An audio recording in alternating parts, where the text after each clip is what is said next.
Hello and welcome, Final Fantasy Randomizer fans. Tonight, we have our second brackets match between Dengwoo and Zen0bian. This should be a great match between two vets. Here in the brackets, we're in best of 3 land, and this is going to be game 1 of 3. I'm Jat, joined in the booth with Dwight. Dwight, how are you doing tonight?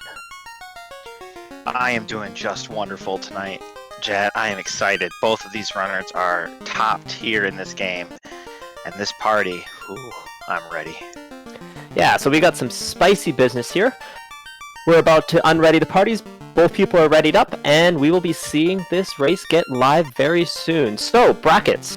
A couple different things if you've joined us for the Swiss rounds in the past. The big notable item, we have Town Shuffle on. So, Town Shuffle, gonna split everything up except for Canaria. So you're safe for your level 1 magic, but who knows when you're gonna get Elfland or Provoca to get those level 2, 3, and 4.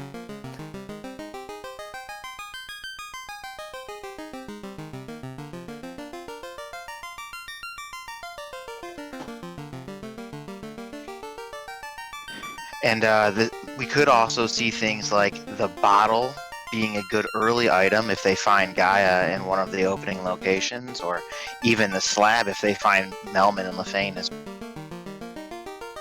Yeah, absolutely. And the other notable flag is Tri-State Floater Canoe. So there's a lot of funny math business going on, but basically what Tri-State Floater Canoe means, for those of you who are a little bit less familiar with them, is that floater and canoe are much more likely to be loose than they would be in a non-tri-state floater canoe when they're just incentivized normally. So we do have 3 loose, and it's very likely that either the floater, the canoe, or both will be loose. And we're off! So Dengwoo quickly gonna go check for the king. So doing king first, trying to get a key item out of the way. We do still have experience scaling, so getting a key item early always nice, and also just looking for seeing what he's gonna get there. Level 1 life 2 is a nice pickup to go with that white mage. Yeah, absolutely. So something we're going to be all eyes on is going to be for any fade, because without that we're going to be looking for caster items or fade for AoE sweepers, and those are some big deals. Welcome, free enterprise rating with a party of 63. You joined just in time for our second brackets match. We got some spicy business going on in the brackets with Town Shuffle, with 3 loose. This is going to be a gambling fun time. Welcome to the casino. Zen0bian, getting out of the way real quick, he's going to take an encounter right away. So for those of you who've been watching a lot of the Swiss, without drafts being as common, taking an encounter early is good to get some early levels, and being able to get a couple extra spell charges before you leave. Now often this is done if there's no level 1 magic, and they want to go to Provoca to see what they can get here, but in this case they just need levels in order to take down Garland. This is why Dengwoo decided to get that item early from the king, because he doesn't necessarily know that he's going to get right away. So getting that extra EXP boost. Agreed, and Zen0bian is going to gamble a bit and just hop right in that boat. He's going to go find out what is in Provoca. Yeah, so once again, Provoca may not be Provoca. So for those of you who are familiar with the vanilla game, there may not be pirates in these waters, and there are elves. That is not exactly what you're looking for early. Is even with the slab, which the king does have, you're still going to need to find Melmond to get that turn-in done. Otherwise, you're going to get Lupa-Lupa'd. Is there an inn in Lefane? Is that flag on for this? Let me check. Yes, so Lefanish Hospitality is on, so there's not normally an inn in Lefane, but there is one in these, and we upgraded it so that Lefane, these elvish people, yeah, they're a little snooty and don't speak our language, but they will at least let us stay there.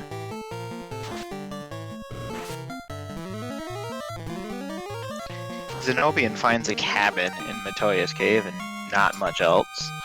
So while people kind of look around, let's talk quickly about this draft here. So in the brackets, for those of you, once again, who watch the Swiss primarily, in the Swiss, they did not have to draft. Some races had it, some races do not.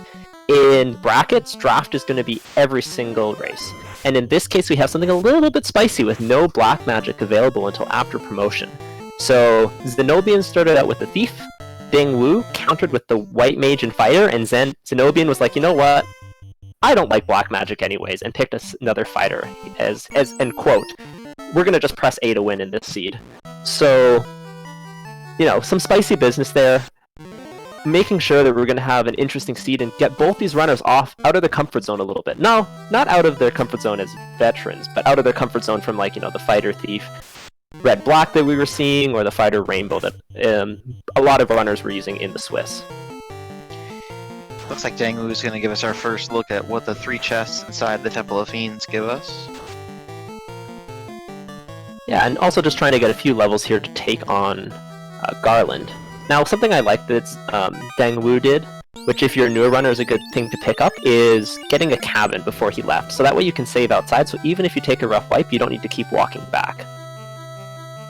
That giant sword is a nice pickup. Give something for that fighter to swing early. Yeah, absolutely. And we have the loose canal. So earlier I mentioned that there's 3 loose, but actually it's 3 loose plus a forced loose canal. So there's actually 4. So we still have 3 loose left. But that canal is going to open up this map. It opens up 2 additional town locations. Now in the Swiss, what that would mean is that Crescent Lake is available so that you can go and get your key item there. But in this case, we don't know if it's Crescent Lake, but we do get to check 2 more towns, which can critically give us Crescent Lake for an item, provoke our Elfland for some early magic. And Dengwoo about to take on... Dengwoo already took down Garland, and he's getting the canoe. So the canoe not loose, so although it's highly likely to be loose with the Tri-State, not necessarily in this exact seed. And that canoe really opens things up for Dengwoo. He can almost go just about anywhere now. Yeah, so we do have some extended progression on. So with that canoe, you can go with the canoe and the ship. You can go basically everywhere except for Lefane and Gaia, as well as the Cardia Isles. And of course, when I say Lefane and Gaia, I mean the vanilla locations of Lefane and Gaia. They could be Provoca and have Fade in this case, and that's not something you don't want to see.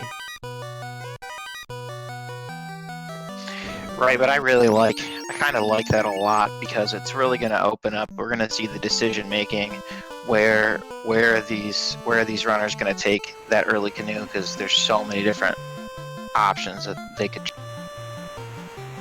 Yeah, absolutely. Zen0bian taking on Garland, and Garland's not gonna last very long. Got some pretty good weaponry there, and down pretty quickly, and he will be getting that canoe as well. Dengwoo giving us the Lupa Lupa. I think he's going to do a quick check of magic here, just so that he knows what may be off the table for a while. Nothing that he's too worried about there, and nothing there.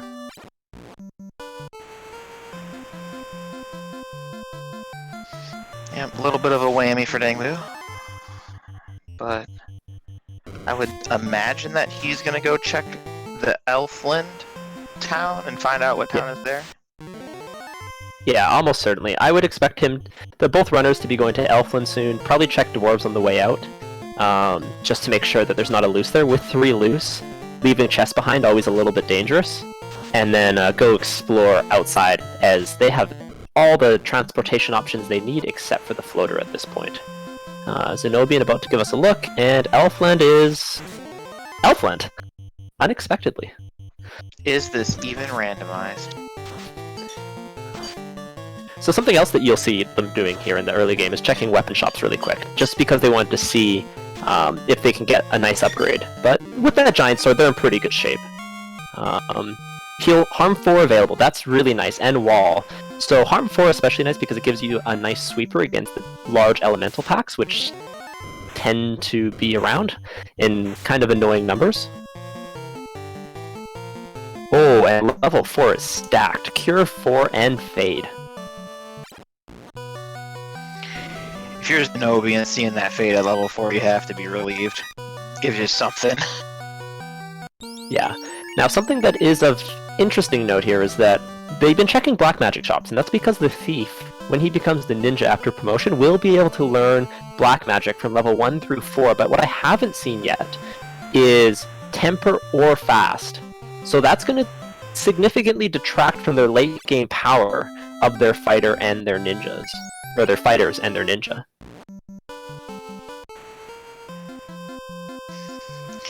Yep, so you'll definitely be seeing these runners dig up that power bonk before heading into Temple of Fiends, most likely, if they don't have access to Temper or Fast. Yeah, absolutely. The one thing we have seen is Lock, and Lock, if you're familiar with the vanilla game or you played the randomizer a little bit in the past, Lock was broken. It actually made them more evasive. In this case, it's been fixed, so Lock is a very helpful spell, and with 230% maximum scaling here for the bosses, they can get pretty dodgy, so having Lock available makes it a lot nicer. Other notes right now, houses were about 2,000, which is expensive, but not too bad, so they definitely will have access to that in a little bit. Yeah, that's where we are right now, is both runners exit the Inner Sea at almost exactly the same time. Dengwoo going to be there soon. Ooh, and Melman is on rack. Not what Zen0bian was hoping for, but at least you know where it is once you dig up that Oxale. Yeah, so our endgame condition here, they're going to have to get 4 orbs, plus the key in the loot. And in that case, they're going to need most items. The exceptions are the 3 kind of items that are incentivized, which are the Power Bonk, the Opal Cheerio, the Opal Bracelet, which is a chest armor, and the Thor Hammer, as well as the tail is not necessarily required, but they're going to need the rest of the items. So they could have they could be 4, and they could miss out on 4 items and still win, but everything else they'll need to get.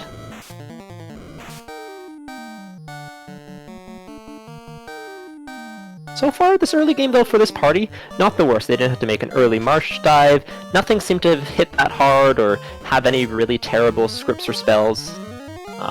So...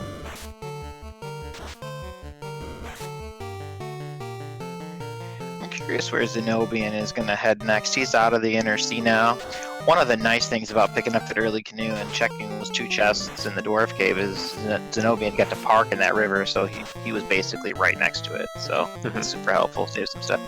For sure. It looks like Zen0bian's looking for a fight. Trying to get a few levels here.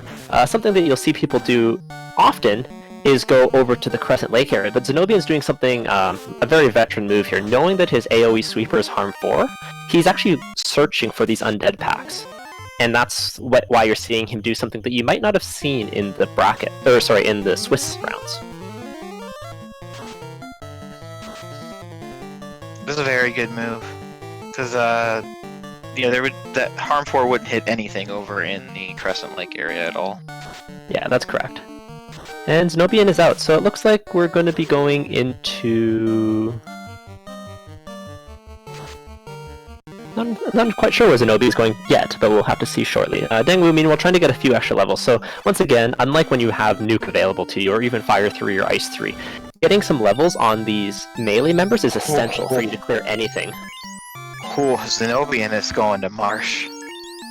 Oh, see, this is so far out of my expectation that I didn't even realize that was an option. Zen0bian making the gutsy play.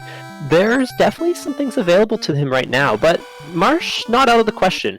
With a potential for a loose floater, and the loose floater being actually quite likely, finding that in Marsh will make or break this seed. But if not, he could just die a lot. He probably figures that there's no way that Dengwoo is going to go to Marsh, so if he finds the floater in Marsh, that's game, right? Yeah, partially. I think he's also thinking that maybe he just needs to get some levels, and that's somewhere that he can go potentially get a few undead packs. But Marsh, known in the community, is a very dangerous place because you usually go there early, under-leveled, and there's a wide variety of enemies there. And because we have something called Script and Spell Shuffle on, each of those enemies could roll something dangerous. And when you have a large variety, there's a high chance that at least one of them has something you don't want to see, like Blaze or Cremate. Right, and of course I was jesting a bit. It would not be game. You could certainly keep up at running the seed floater list, of course. Yeah, we've seen a number of floaterless seeds, and it actually becomes, I would say, slightly more like, it's a little hit or miss.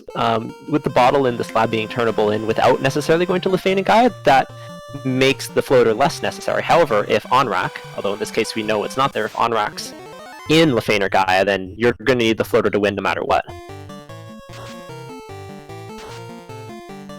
So Zen0bian giving us the spicy marsh play. We'll have to see if that pans out. Dengwoo, meanwhile, leaving the Inner Sea.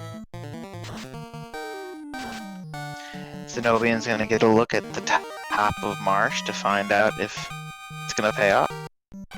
Yeah, Ralphian pointing out in the chat, damage poison is also problematic. And yeah, damage poison, stone poison, there's any number of very dangerous things you can end up with. If Zen0bian doesn't find anything in these top chests, we're probably likely gonna see him reset out. Yeah, I agree. There's been there's a reset. It does seem like there's a pretty decent run off the power cycle here. So they've been using it here and there. Dengwoo about to find his on-rack, which is always a nice sight to see. Definitely, it's one of those fiend dungeon. It's one of those towns. It's one of the most important towns because there's a fiend dungeon connected to it. You need to know where it is to win. So yeah, absolutely. It's not the Provoca he was looking for, though. No, I think Provoca and Crescent Lake are both at the top of their wish lists for vanilla Crescent Lake location, which no one has checked yet.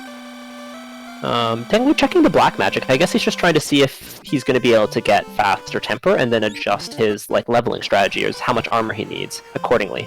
As you mentioned earlier, if temper is in one of those higher level magic slots, then that's going to mean the power bonk is even more important, because if you run into a high absorb fiend, you're going to have a really tough time breaking through.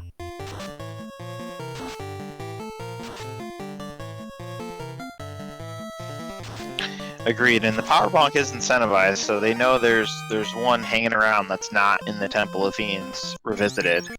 That could be loose though, so they could be tracking it down, of course. Yeah, so our incentive locations this week are that during the brackets, we do not have an incentivized Fiend Dungeon, so once again we have 3 loose plus a loose canal, and otherwise it's Ice Cave, Waterfall, all the NPCs, so the Robot and Waterfall and Ordeals is kind of the main mini dungeons that you're going to see these runners do. There is not an incentive in Marsh Cave, which is where Zen0bian is right now, but with 3 loose, that does up the odds that he finds something in here.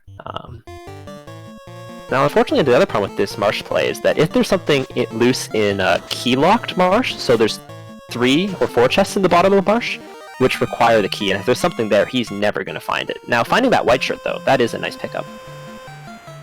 That's a very nice pickup. We do have that white mage that will eventually get access to it, but sometimes Invis 2 rolls at a lower level, or a higher level, excuse me, and so having infinite charges of it is nice. Yeah, in worst case, it's just a nice gold bracelet similar for the white wizard once it promotes.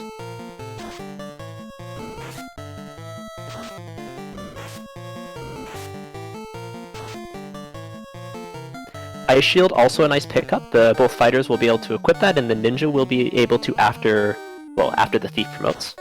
And Zen0bian gets nothing in Marsh, so gets a few levels, which is always a nice find, but other than that, not exactly the advantage he was looking for.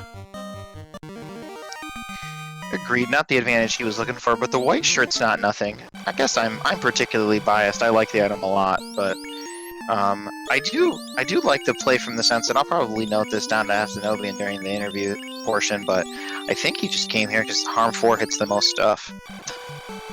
Yeah, I think that's a solid reason. Like, kind of that, hey, I'm going to grind a few things with Harm 4 outside, maybe made him think Marsh might be a good place to get some levels. But Dengwoo, making kind of an alternative play here, going to go check at least the top floor of Earth. He could go check a little bit deeper, but without the rod, he's not going to be able to get to the bottom of here. And also, I don't think he really has the levels or the gear that he wants to go any deeper. So probably just going to be checking these first few chests and potentially the Hall of Giants as well, which in the vanilla game has giants, but here could have any enemies on those spike tiles. We were playing with B-side spike tiles, so you're going to see some things that you don't even see in the vanilla game, but they can be worth a ton of experience, or be extremely dangerous, like these R-Hydras. Now, R-Hydras, pretty great experience and a fantastic way to get some early levels if you have ice magic, but without a black shirt, they're not going to be able to do much to those R-Hydras at this point. So as far as trap tiles go, Jet, what's the one you're looking for? What's the most elite one? Well, the most elite one in terms of safety and leveling speed is going to be the 3-eye grind, which is not found in the vanilla game. But other ones are like the worm tiles, always nice. Chimeras can be a good grind tile. There's a large number of ones that can work, like the zombie Ds, which are the B side that you find in Ordeals normally. But right now the problem is all these kind of, except for the 3 eyes, and that's what makes the 3 eyes so great, is it's such a safe fight. They're usually low HP and they can't really hit back, but except for the 3 eyes, these parties don't really have a great way to clear a grind tile. So even if they find one, they're going to have to probably come back to it a little bit later, or take it once or twice and then leave. The Zombie Ds would be probably the best one, because Harm 4 would be able to clear that out a few times. So if we see Zombie Ds in the Hollow Giants, for example, that would be fantastic for Dengwoo. Zen0bian looks like he's going to go over to Crescent Lake is where I would guess, but we'll see if he heads south first. Gonna do a little shopping before he heads over to Crescent Lake, it would appear to be so. I don't think Dengwoo has found anything in the top floor of Earth. Did you see? I think he found a cloth on the top chest. Yeah, nothing so far. He's checking spike tiles, he's clearing out these few chests, and clearing out the top floor of Earth, if you think of it just like a location with 4 chests, it's a fairly easy check, kind of like checking a key lock. It's actually not a bad early play. Walking over can be a little slow, but you also get the added benefit of, I believe, 3 distinct spike tiles. So that's another reason that he may be doing this. So both runners kind of making, not really what I would call a gamble at this point, but making a decision, and neither paying off. So they're on fairly even footing, although I doubt Dengwoo's going to go to Marsh for a while, unless he doesn't find anything anytime soon. One thing we didn't mention earlier, too, that I didn't notice, pro rings were for sale in the armor shop in Elflin for about 12k. So that could be something they stop and pick up later as well. Yeah, absolutely. So pro rings and gold bracelets are both available for sale in Gaia in the vanilla game. And in this case, we've had the shops shuffled, so you can find them in any store throughout the world. Now, they're still going to be expensive, but our prices vary a lot, and that pro ring price is something they can definitely swallow. Sometimes you see gold bracelets for super cheap too, which would be very nice, as gold bracelets will be the second best armor that the white wizard can wear, and the best the thief will be able to wear until it promotes, other than the opal bracelet. So Dengwoo checking the last 2 chests and getting a house and a boatload of gold. But Crescent Lake had Provoca this whole time. That was nice. Provoca is a nice pickup. So Provoca, notable for 2 reasons. 1, it has a key item, and 2, it has level 2 magic, which is going to give you both the ability to figure out what the thief has, as well as the ability to determine your kind of last easily castable white magic for that white mage. So just probably the number 1 town that they were looking for.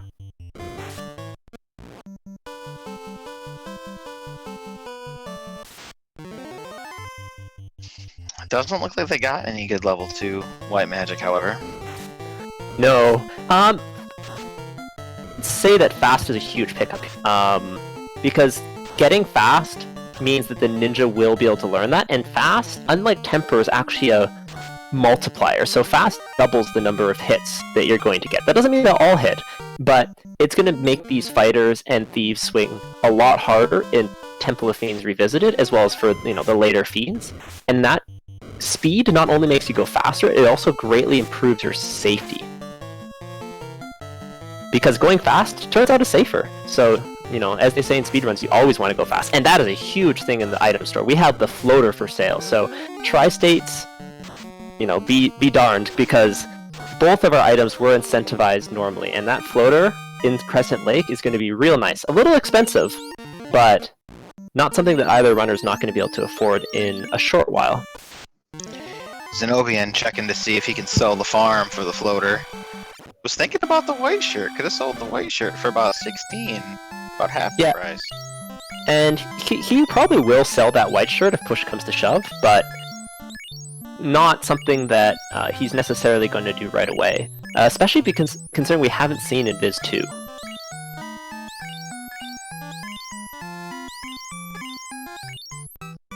Yeah, so Zen0bian gonna try and, go peed hunting, essentially. He's got some fade charges at this point.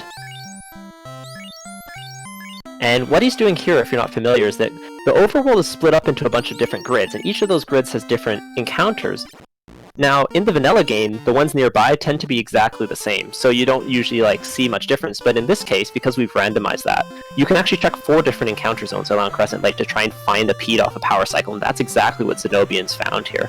So a nice move here to get some early experience and gold from these EXPs, as they're called. Yeah, because we're gonna have to slave away to get some gold for our floater.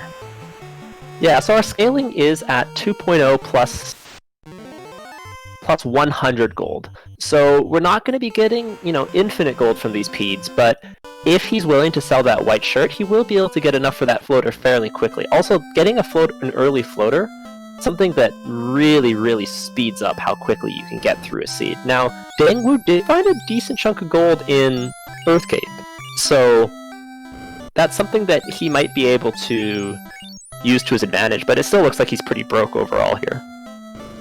Yeah, I think he stopped in Elfland and, spent his money there. Oh, level 2 nuke. Oh, that would have been nice. Yeah, the thief will still be able to pick it up once he becomes a ninja, which is nice. Because nuke, I doubt he'll use it, maybe ever, because he'll need to save the fast charges, but nuke is a good way to clear, like, unrunnables, for example, or get the last few damage on a fiend if push comes to shove. It'd be nice if they find an earlier tail and can get the nuke charges, because, you can just nuke through some stuff, some unrunnables in Earth or Volcano. That would be helpful. Yeah, absolutely. Yeah, and you're entirely right there. The ninja will be able to start getting levels at 15, and then every 2 levels from then on. So as soon as they get that tail, they'll hopefully be right around there. And yeah, Dengwoo doing a double take on that floater, being like, okay, how am I gonna get this? But it appears he has a plan, is he spends some of that hard-earned cash on the floater. Or sorry, on a house. That makes me think he's gonna be going to Volcano.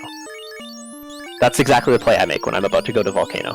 I'm like, okay, I need a house because I'm going to clear Armory, then I need to go and save at the top, and then potentially go deeper. So we will see if that's what he's going to do to try and get that floater money. Meanwhile, Zen0bian just content with his power cycle peds and going to keep taking them on, and I want to see how much money he's making from each of these fights. I would guess a couple thousand.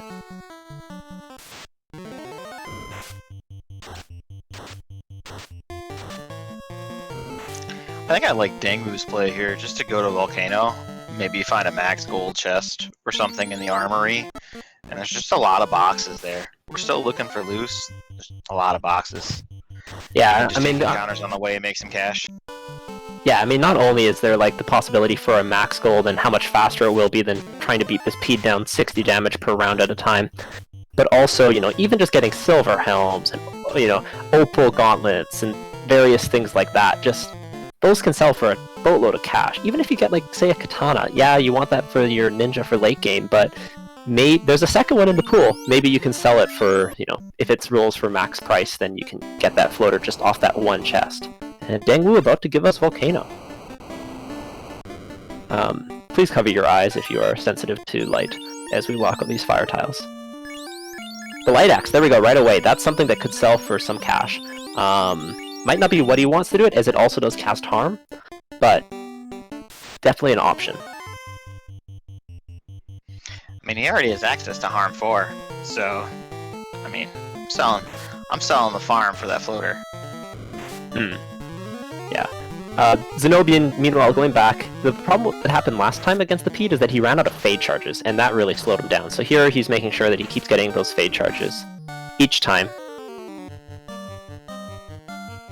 Once again, you see just how annoying this Volcano can be without any sweepers. However, Dengwoo is making a purposeful decision here to take some fights to try and get some levels, because he knows he'll be able to save them when he exits at the top. That light axe, we didn't mention this either, is just something for that fighter to swing. Dengwoo didn't have anything for a second fighter to swing. That light axe will do in a pinch. Oh, yeah, I mean, for mid-game weapons, actually, it's even better than in a pinch.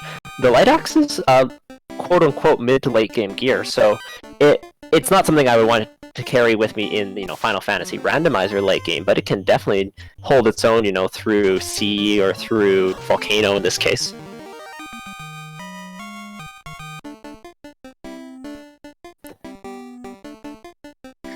So, doing the hairpins. I mean, there's 3 loose. Ooh. Don't do it. Don't do it. So he got an ambush here, I think, which is why he's considering taking on these waters. But these usually have a ton of HP. Yeah, there's no way he's killing this.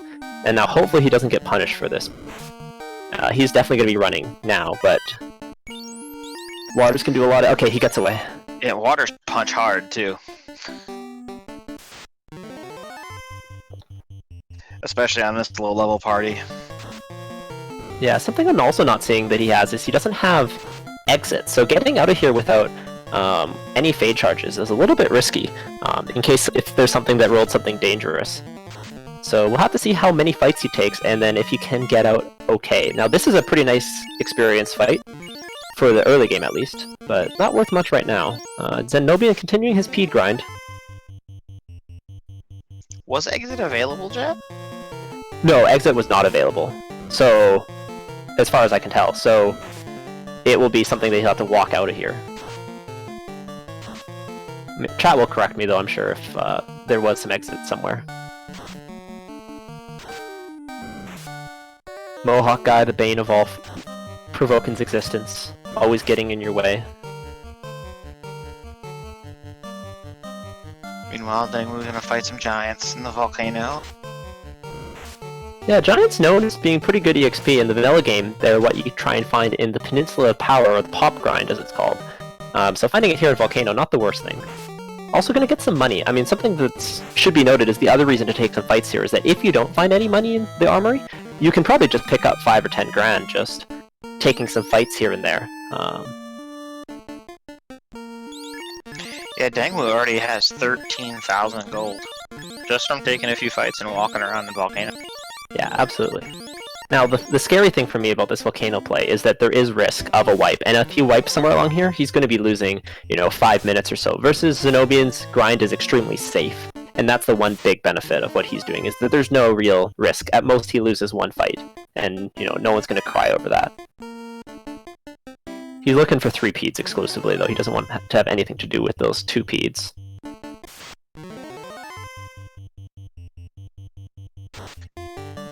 Most Peds are going down pretty quick. They're not a lot of cash, though. No. Unfortunately, they'll get the job done, and there is a saying in Final Fantasy Randomizer, which is that early levels are worth more than late levels, because it speeds everything up as well as increases the safety. So there's just multiple reasons why you want to get those early levels. So what he's doing is getting some gold, but also getting some safety in case he does want to go into, say, Volcano next.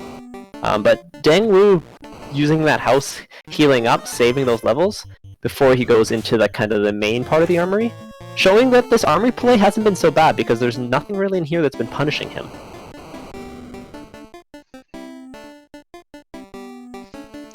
Not at all, and this is likely exploration Dengwoo's gonna make anyway.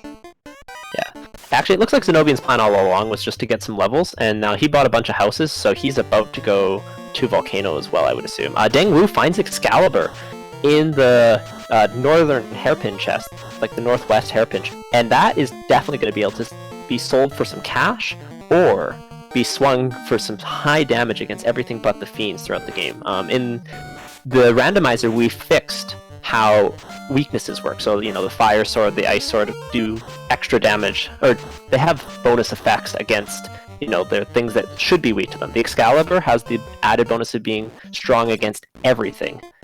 Unfortunately, Chaos is weak to nothing, so not the greatest in terms of swords against Chaos, but everywhere else, the Excalibur absolutely slays.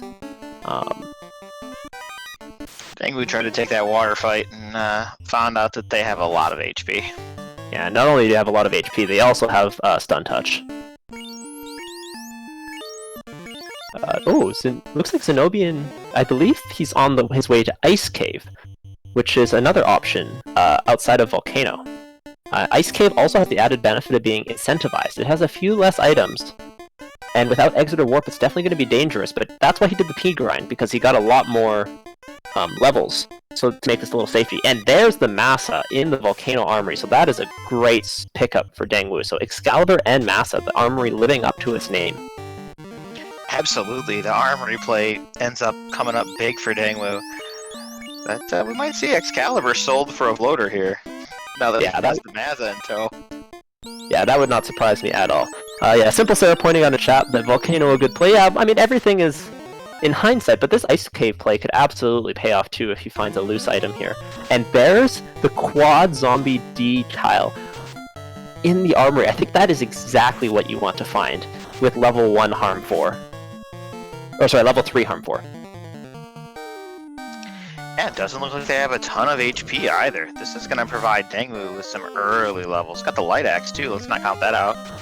Yeah, unfortunately, this is going to be a lot faster than the Peds, so this is going to give Dengwoo a pretty significant advantage, as well as leveling up faster. Now, Peds have a reputation for being like so good for EXP, but something that I often see players find is like take Peds in the late game as well, but Peds aren't really like actually top tier EXP enemies for the entirety of the game. What they are is they're really, really great for their kind of weight class. So, you know, at the stage where you're going to Crescent Lake, if you're level 6 or 7, they're a fantastic way to get up to your mid-teens. But zombie Ds, those can grind you all the ways up to your mid-20s, if he so chooses.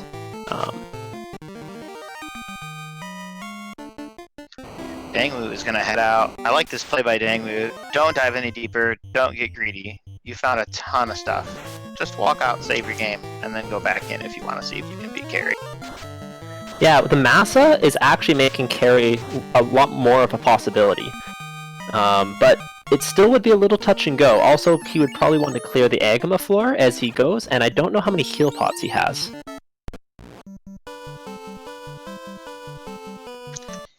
He's got 78, but now he has enough money. If he wants, he can just leave, walk back to town, buy his floater, and then fly back.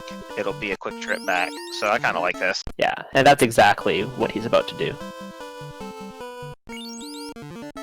Zen0bian found the stun sword. That's not bad. The Sun Sword, you know, there's some debate about exactly where it lands, but it's in the top 5 weapons for sure. And that is a really nice pickup as well, as his fighters are able to swing that right away. So Dengwoo definitely going to go pick up his floater, and I'd be very curious to see what his next play is after that. There's a high chance he goes and checks Gaia and Lefane right away, as that will guarantee that one of them is Crescent Lake, unless it's, I guess there's Onrak as well, which he could also fly over to. Other than that, the world's his oyster, because he has all movement options available to him. But no dungeon items, no rod, no Oxyale, no chime, so...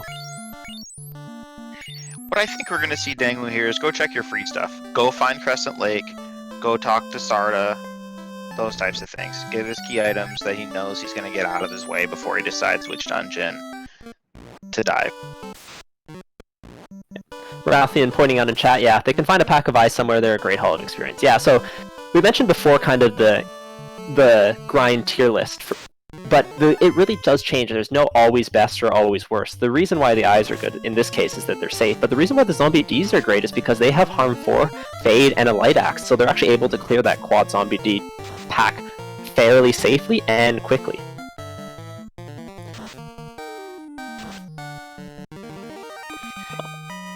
Yeah, sometimes the 3-eye grind, I'm partial to this Manticore tile here. Whew. Yeah, Bane Sword strat's getting the job done. Bane Sword, casting Bane, and Bane is a low % chance insta-kill, but it does hit the everyone in the mob, which is a nice thing to have available to you when you don't have black magic. Dengwoo also going to check Sarda. So we do have a change, which makes the Titan's Trove fire the Ruby no matter what. However, Sarda is freely available as soon as you get the floater, and he picks up the key, so that's a nice pickup as it opens up a lot of, as well as is a required item to beat the game. Yeah, we might see Dengwoo. Our runners have found 0 loose so far. We might see Dengwoo just kind of fly around for a couple of minutes, check some boxes, check the spike tiles in Northwest Castle, see what he can find. Yeah, absolutely. We also have all those free boxes in the Cardia aisles as well available to get some extra cash and some extra gear. There be dragons, as they say, but Dengwoo not checking the spike tiles here makes me think that he's happy with the zombie D tile that he found. You know, sure there might be eyes somewhere, but he knows that if he needs to go get a few levels, he can always just go back. Zen0bian making it through ice, and we're about to see what the incentive item is here. Mage Staff is a really nice pickup. That casts Fire too, which gives another AoE sweeper option. A little bit more consistent than the Bane Sword. Dengwoo finds a katana. And an Ice Sword, and a gold bracelet, so the Canaria Armory also living up to its name. Gold bracelet, a nice upgrade over that silver, and the katana going to be the best weapon that the thief can wield outside of the Masamune, having a very high crit rate, and a higher base damage than the Vorpal. Zen0bian finds a ruby in the ice cave that opens up the Titan's Trove, which is an incentivized location. Yeah, and that's going to make him so he doesn't have to double dip that little area, which is always nice to find. Sorcerers, another good enemy to get some experience on, as they do not have Death Touch in this game, because we have shuffled the status touches as well. So they just hit 4 times for 4 damage and don't do much else, whereas in the vanilla game they hit 4 times and you're dead. But Zen0bian... They could have Death Touch, they just are unlikely to have Death Touch. Yes, that's true. And if you do like randomized enemy touch effects, which is another flag that's available if you're interested in trying out this game, you can get a bunch of death touches, and that's not a fun time. I was going to say Zen0bian gets out of Ice Cave, which is going to be great, but not quite there yet, but looking good. And Ice Cave is a very dangerous place. We'll have to see if that ruby turns into something critical.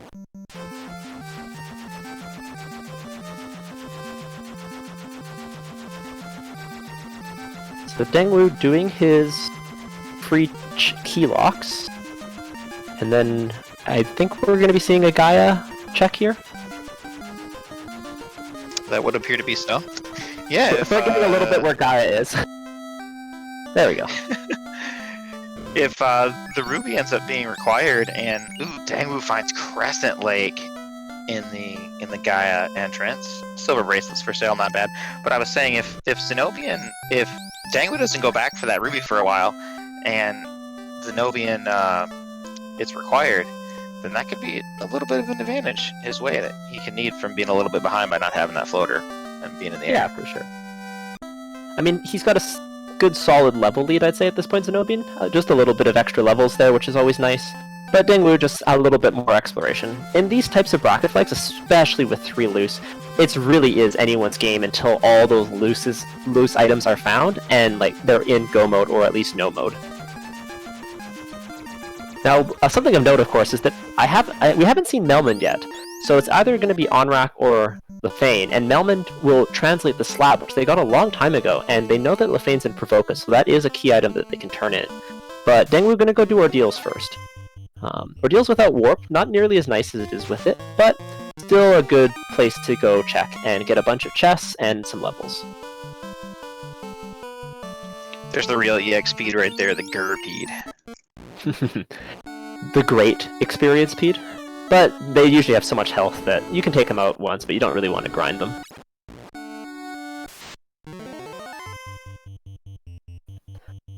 So for those of you familiar with the vanilla game, the Ordeals maze has been randomized, so that's why you don't just see them getting it right first day. These are very experienced runners, and they're not just forgetting, the right order to do Ordeals.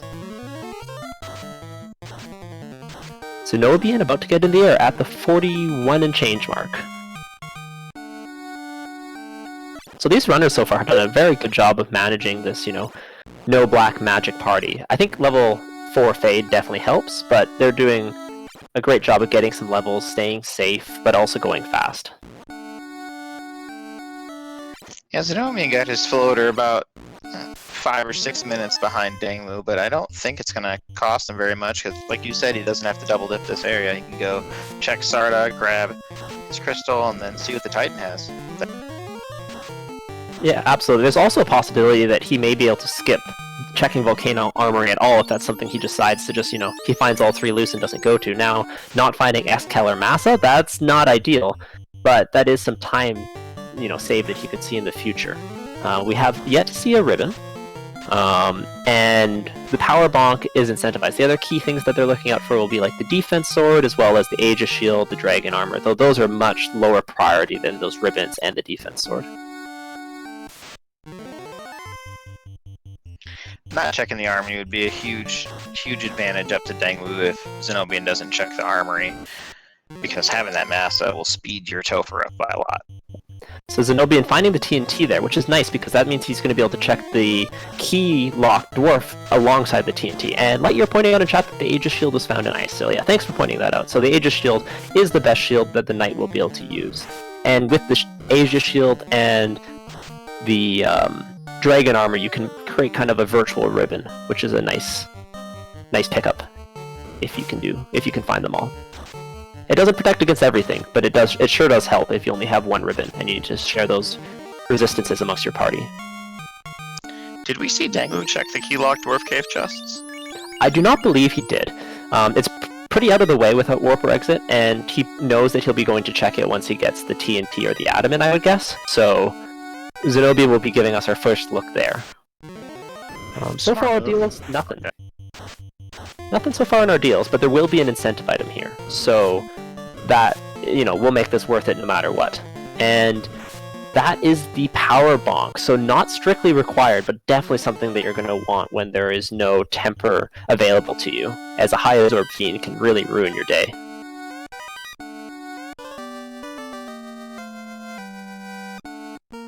Oh, and we have a loose rod in Ordeal, so that's definitely a pretty free loose item. So we have found our first loose, and that will open up the rest of when they decide to go there. And we also have the herb. Nothing really much in the dwarf armory. That rod is a huge pickup for Dengwoo. It unlocks the rest of the Earth Cave for him, and it's required to beat the game. One step closer. Yeah, absolutely. It's definitely something that's nice, but I wouldn't really consider it a huge advantage at this point for Dengwoo, because that's just a check that Zen0bian's going to make. Those chests are so free. Versus if, for example, Zen0bian had found a loose item in Marsh, well, Dengwoo's never going to go there, or at least not go there for a long time.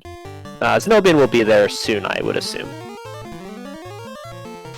I stand corrected. Ordeals is incentivized, so Zen0bian's definitely gonna go there. Yeah, exactly. Yeah, these flags keep on switching up underneath us, so it's always good. It's always important to keep it in mind. Something that, for those of you who are watching and are interested in trying this out, we have a huge variety of flags that are available on our on FinalFantasyRandomizer.com. You can come check it out. You can also come and ask questions on our Discord if you want to figure out what's out there. You can also try and run this exact flag set. This is a blast. So Matoya with the Thor hammer, not exactly what you're looking for, but something that also provides Lit 2 AoE clearing. So we now can cast Fire 2, we can cast Lit 2, we can cast Harm 2 or 3, I can't remember exactly which one the Light Axe casts, and we also have Fade and Harm 4. So we definitely, we picked up a fair number of sweepers.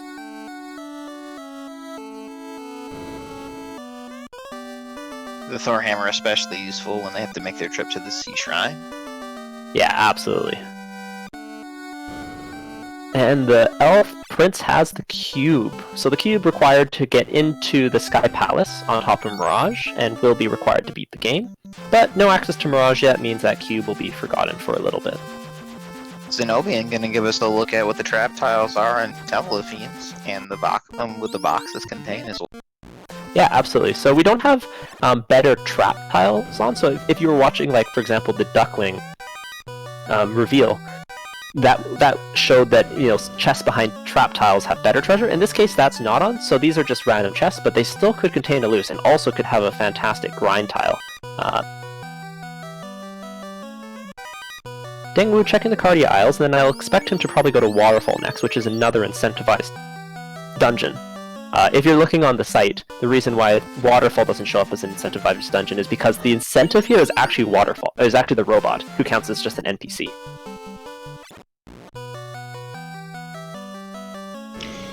Yeah, and then I think that would give us our first look at what town is on rack, although I think it has to be Melmond. Oh no, because Lefane could be Melmond.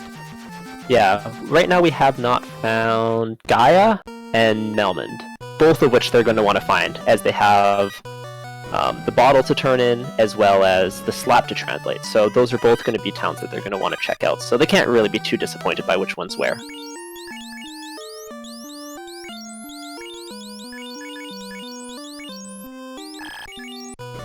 I think I'd rather see Melman in the on-rack position, just because I could pick up the level 5 white magic that's there. Yeah, for sure. And you know, if you were broke, for example, it's always nice to have something that's a little faster to get to. Although Onrak and Lefane both takes some serious time to walk to. Dengwoo showing his displeasure for the mountain, but gonna head over to Vanilla Onrak as well as Waterfall. No need to check the Oasis, as the shop item is also randomized, which we found the floater. So you cursed it. It was, of course, Gaia. Invis 2 at level 7. Not bad. We'll probably see Dengwoo pick that up, but we might see Zen0bian skip it, because Zen0bian has that white shirt that Dengwoo is never going to have. Yeah, I was just about to say, actually, that Invis 2 at level 7 is actually a nice boon for Zen0bian, because that white shirt now is that much more important. As level 7, you're not going to be able to, you know, cast Invis 2 on Kraken, and then cast it on Tia, and then cast it on Chaos. You're going to have to pick and choose, while Zen0bian has unlimited free cast. So that does make that Marsh play a little bit more valuable. The bottle turned into the chime, though. That fully unlocks the Sky Palace. With just a loot and an Oxtail left. Yeah, so can we get, you know, Team Sky out in chat if anyone is here, as we can now go there. The Chime and the Cube are both available to our runners.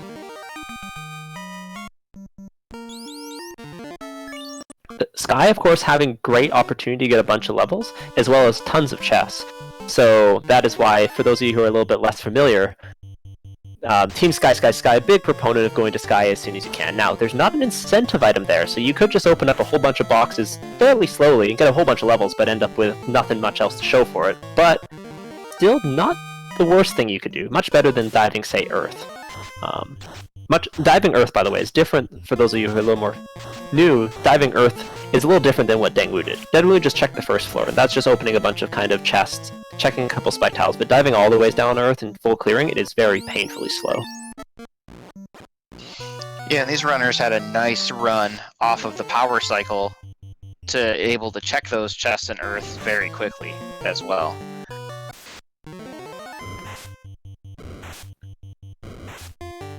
Which is, again, quite different than having to go all the way down.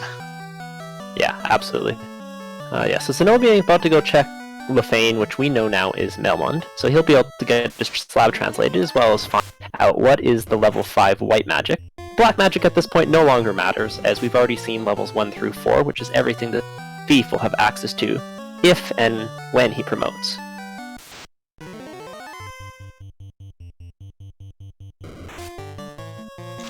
Another nice thing about the incentivized waterfall too is there's, I think, 5 just kind of quote-unquote free boxes that's standing right there next to the robot. The sad part here is we're gonna have to see Dengwoo walk back out of the waterfall. Yeah, actually, that's something that really may make this Mailman play pay off, is if exits at level 5. Because having exit at level 5 will make this waterfall literally half as fast. Or sorry, half as long, twice as fast. Twitch math is hard. And that will be a nice time save for Zen0bian, just in terms of choosing to go to Lefane before he goes over to the western part of the northern continent.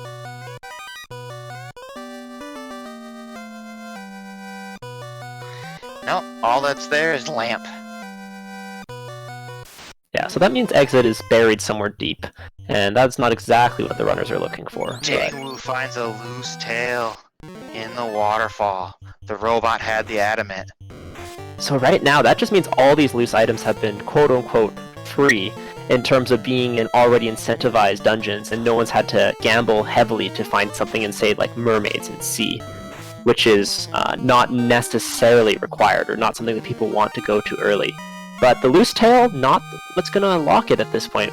We currently only have the loose opal bracelet left, as if that's the last loose, then Dengwoo may not have to open any more boxes. Now, of course, he doesn't know that yet, but if the last loose is the opal bracelet, then he'll just have to finish clearing the incentive locations, and he'll have everything he needs. However, there's a very good chance right now that that last loose will still be required, as we've already found the Thor Hammer, the Power Bonk, and the Tail.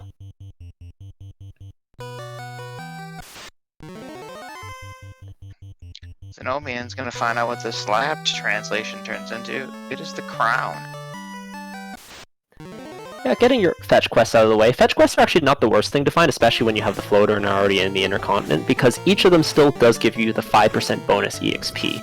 So we do have some scaling going on, so each key item they find is going to give them 5% extra. And that's something that just, helps speed up your leveling.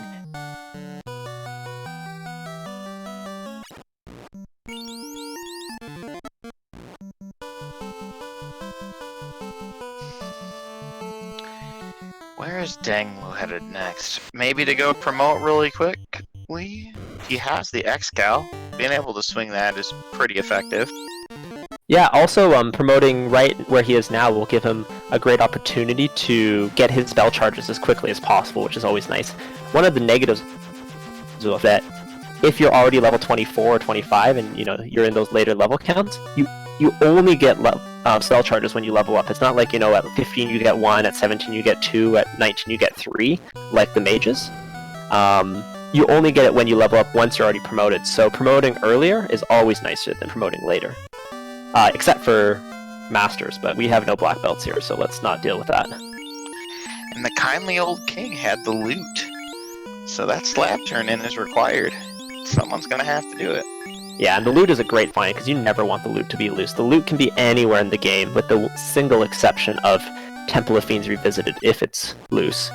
So finding that there, always nice. Zen0bian probably breathes a small sigh of relief. For example, if the Oxale is loose, well, at least it can't be in C. So that's why having that be loose is a little bit nicer. Dengwoo, though, swinging all the swords. He's got, a katana, an X-Cal, and a Masa at this point for his 3 melee classes. You can't ask for much more than that. Not in the slightest. What's he going back for? Did he find exit, maybe? No, he's going back for Invis 2. Yep, you're right, Invis 2.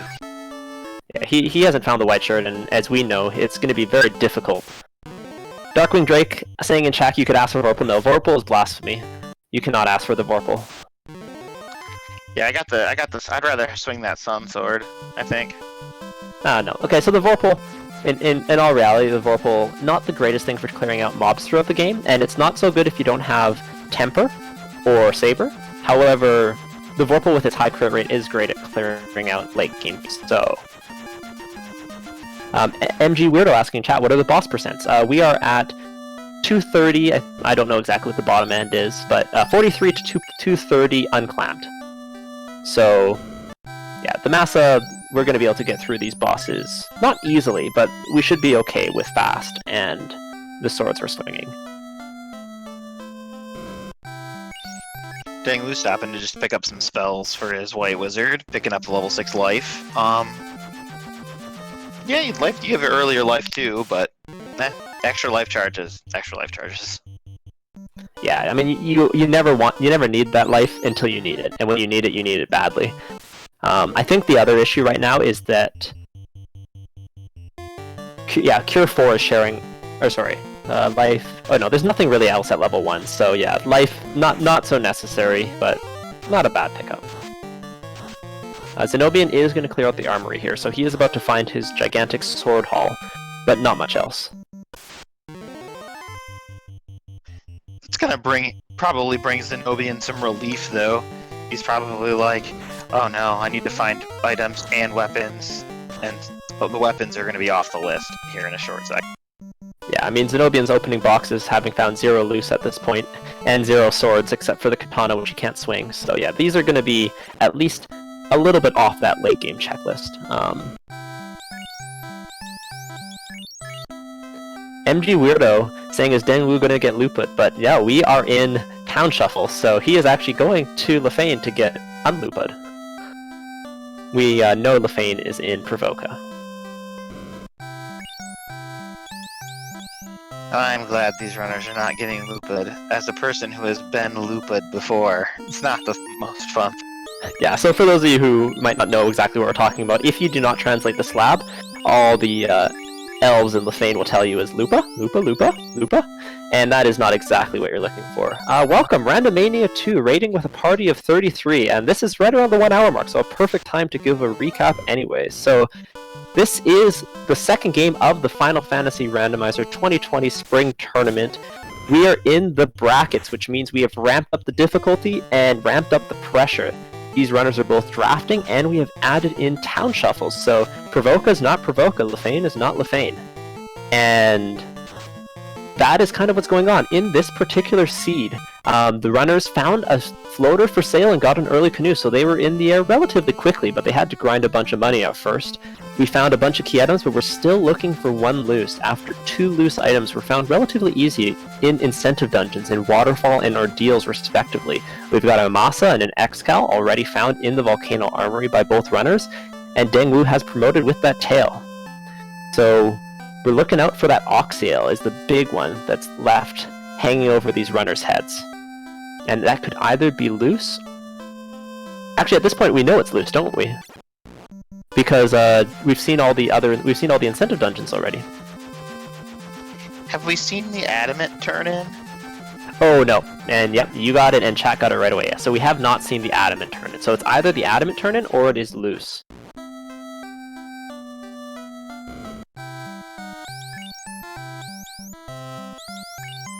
Yes, because the Titans turn in had the Titans Ruby turn in was the Power Bonk, I think. Oh no, that's the Ruby turn in. Yeah, that's right. Titus Trove turn in with Titus Trove, which is the Ruby turn in, which was the Power Bonk. Yeah, that's correct. Yes, so I don't confuse everybody at home. Titan's Trove led to the TNT, which led to the Power Bonk. Another thing of note right now is we have not yet found a single ribbon. And we've opened a decent number of chests, so that's definitely something that's on their minds. Zen0bian clearing out the Volcano Agama floor, so named because of a great grind tile in the vanilla game. Unfortunately in this one, we don't know for sure it's there, so probably be checked, but not something that you definitely know you're going to be able to grind on. But this zombie D tile, as I mentioned before, it's something that they're going to be able to pick up a bunch of EXP on.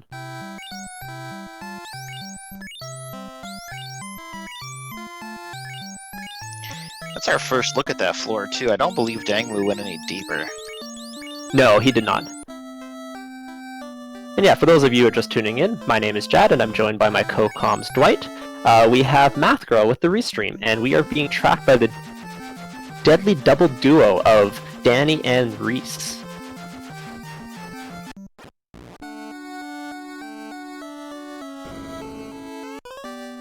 We found both the ice... Oh, go ahead. Worth noting, too, is that while we haven't found any ribbons, we do have access to wall. I wonder if we'll dig out ribbons, or if we'll just wall it up. Oh, and there's our first ribbon. We commentator blessed them, I guess. It's both the Zeus Gauntlet and the ribbon was on the Agama floor. And that ribbon is a nice turn, and it grants resistance to all different elementals and statuses, which is always a nice find and really helps secure your late game security. Secure your late game security. Really helps secure your late game against things like insta-deaths, as well as significantly reducing damage against, Inferno and Fur 3 and things like that. Worth noting, too, that finding it in the chest that he did, Zen0bian might have that advantage over Dengwoo, because if Dengwoo gets into no mode before he has to go back to fight Carrie, he might skip that room and miss that ribbon. Yeah, absolutely. Dengwoo, as a runner, he might take a few risks, but we'll have to see if he feels comfortable going without a ribbon. And there's the Oxyale. So the last loose is the Opal Cheerio, which means Dengwoo is officially in. He's in go mode, actually, not even just no mode. Yeah, Dengwoo's in go mode completely. Yeah, just has everything he needs. He just needs to go, bash some fiends. Yeah, but this Temple of Fiends, a little bit sketchy for Dengwoo, is he's missing a lot of the kind of nice items that Zen0bian's found. So Zen0bian has the Power Bonk, which Dengwoo does not. Zen0bian has a ribbon, which Dengwoo does not. And Zen0bian has a white shirt, which Dengwoo does not. In Viz 2, which is what the white shirt casts, was at level 7 in Gaia, so there'll be limited charges available for his white wizard. Zen0bian bashes Carrie and lights our first orb. We didn't even get a look. She's just gone. Yeah, with those swords and those levels that he has, the Fiend's not going to be much of a match. Dengwoo has not lit a single orb yet, but he's got all the information he requires. What I'm curious to see is how many more boxes he wants to open up. And we're about to see what he wants in Volcano. That Agama floor going to be the big decision that we were talking about previously, as we do know there's going to be a ribbon there.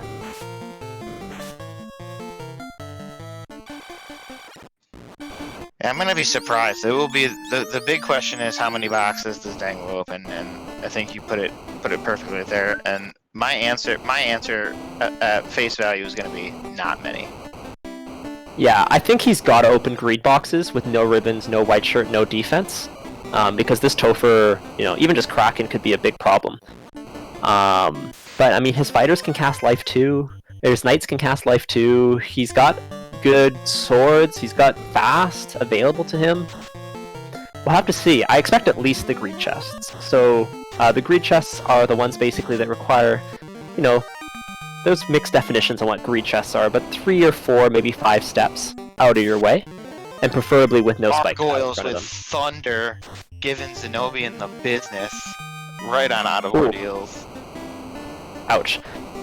That hurts, and that is not something that Dengwoo saw, so hopefully Zen0bian doesn't get hit with those again. Or at least gets in turn order. And that's the beauty of the randomizer. Dengwoo went through that whole dungeon, no problems. Lickety split, whoop, right.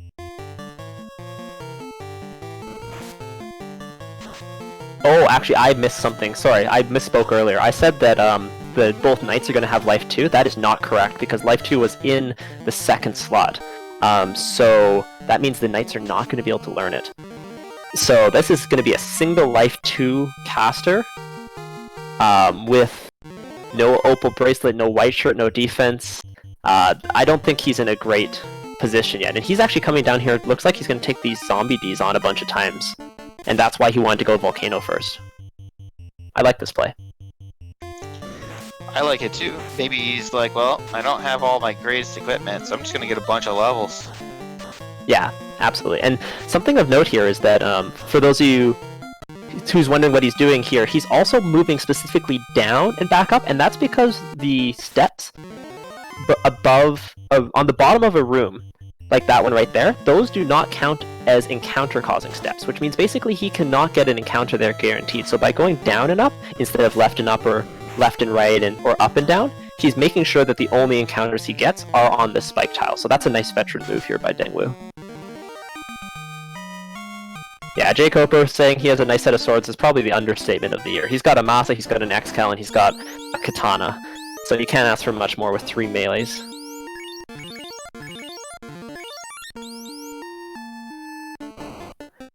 Zen0bian about to pick up his loose Rod. loose item. Loose rod, thank you. And yeah, Dengwoo opening up all the boxes. He is not comfortable going into Topher with his current equipment set. And this is going to be what gives Zen0bian an opportunity to catch up. Although, if he gets that ribbon, how many more boxes is he going to open up? Gotta imagine he's looking for a defense sword, though. Yeah. I don't think Dengwoo has the power bonk either. No, he doesn't, because that was from Ice Cave. It was Ice Cave, which was the TNT, which turned into the power bonk. And there's a lot of good reasons to not go into Ice Cave at this point. Because without warp or exit, he has to go around it twice for an item that at this point he knows is either the Opal Cheerio or the power bonk. That is a lot of time to invest in something that if it's just, the Opal Bracelet, that's going to be a huge time loss for him. That ice armor is actually a pretty good pickup for Dengwoo, because I just noticed this, but his knights were wearing iron armor. Ooh, yeah, so definitely a nice pickup there. No dragon armor found yet. Oh no! Is he going to skip the ribbon box? It would appear to be so. Oh no, so Dengwoo opened up all the chests except for that one, as that one does require the most steps. But yeah, so these boxes here, because of that aforementioned walking along the bottom, they're actually very limited steps. So that box, for example, only requires 1 step, because the door doesn't count either. So making the calculated move to not go to those boxes, and for good reason, but really gonna bite him as he doesn't have a ribbon. We'll have to There see are if we find three- something in the sky. Yeah, there are 3 ribbons in the pool and a good amount of quote-unquote greed chests in Sky, right? We could see Dengwoo quickly check the boxes in the first floor of Mirage because we have that run off the power cycle. You could get through the whole room without an encounter, Mhm. I think, if I counted right. And so maybe he's just banking, just trying to get boxes that are close to the step route of places he has to walk anyway. That's pretty smart. So I can't really blame him. We know that there's a ribbon there. Can't really blame him for skipping that box.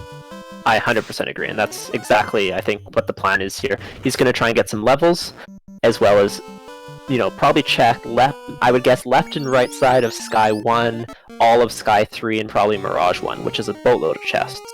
At least over 20. And I'm talking 20 out of, I think there's 200 and some chests, so almost, you know, just under 10% of the chests.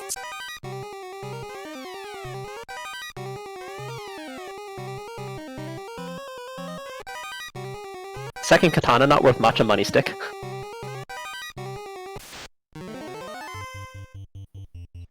Ugh, not much in the first floor of Sky, unfortunately.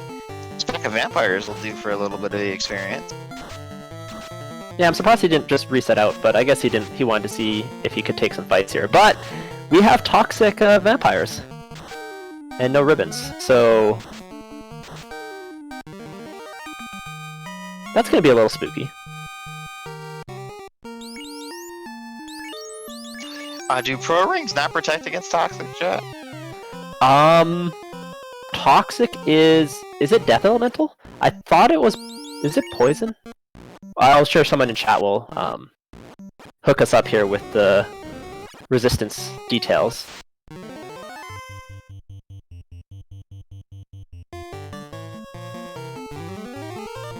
You were right on the money, Dengwoo, taking lots of fights here because, well, this is one of the best experience places in the game. Cerberus didn't die to a fade. Nope. Yeah, Cerberus not exactly. That's probably the one fight that you don't want. Okay, so Spellzak confirming in chat that it's death. So actually, yeah, so toxic not something to be too worried about at this point because you have those pro rings available. Ooh, Saber tease with damage poison.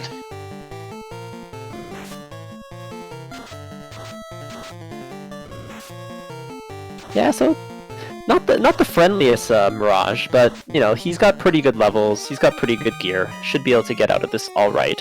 Although Thunder, not the highest HP right now, and I'd be a little worried about that. As you know, one unlucky punch here or there, and you lose your life caster.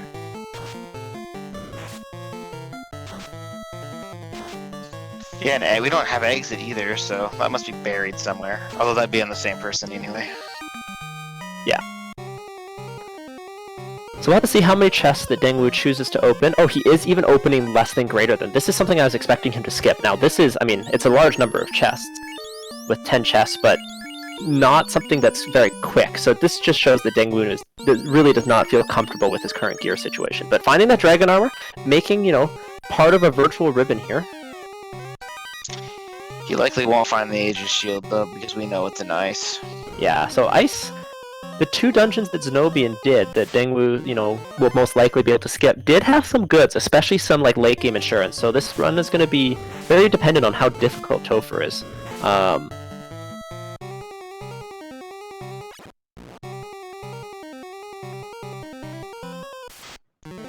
And because Dengwoo hasn't found a ribbon yet, he might open up a lot more boxes trying to find one. Whereas if Zen0bian wants to skip, wait, what happened? How did Zen0bian's characters get stoned? Did those tags have stone touch?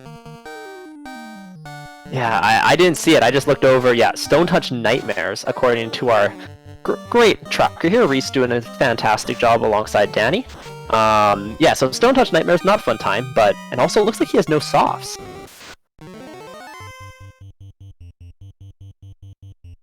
What's up, Waz can run away a lot. Yeah, Thief, probably not the worst thing to have when you're trying to, you know, run from it. Gershurks have damage poison, taking out that Thief, and that White Mage, remember I was talking about being a little bit low life? Yeah, 46. Not exactly what you're looking for. Now, damage poison I do know is indeed poison. I nailed it. We probably won't be grinding on that Gurk Shark tile since it has damage poison. No, get out. That is the only spike tile in Sky, though, so...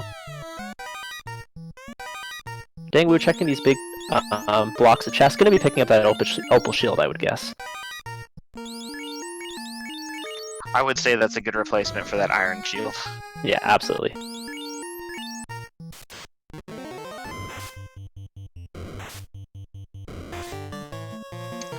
Meanwhile, Zen0bian, trying to find some place with softs, is unsuccessful, but is going to track down most of his fetch quests and find his Oxtail, putting him in kill mode as well. Yeah, so something that if you're newer you might not realize is that Canaria is always guaranteed to have pures and softs. So if you're absolutely like panicked, don't know where anything is, don't know where softs are, you're for sure going to be able to get it there. Now, Zen0bian and Dengwoo are excellent runners, so I'm sure they, know where to go to get this item, but if you don't forget or you're panicking, especially if you've got the floater, just hop on over to Canaria and you can always find a soft waiting for you there. It's not guaranteed to have heal pots though, which no, sometimes unfortunately. I have banana peeled on before it's over. Yeah. No, yeah, I know. I really don't like it when Canaria doesn't have heal pots. Oh, okay, so there's a huge pickup in Sky 1. We found the defense sword. Pass Root, which is basically the equivalent of 2 charges of Invis. To get up to max evade, you need 6 total charges, so 3 turns of defense stacks, and you will be dodging almost everything that the Fiends have to throw at you. Now, unfortunately, the defense only works on one person, so it doesn't really guarantee full party evasion, but is a huge proponent of a safe Topher dive if you have like a man-moding fighter.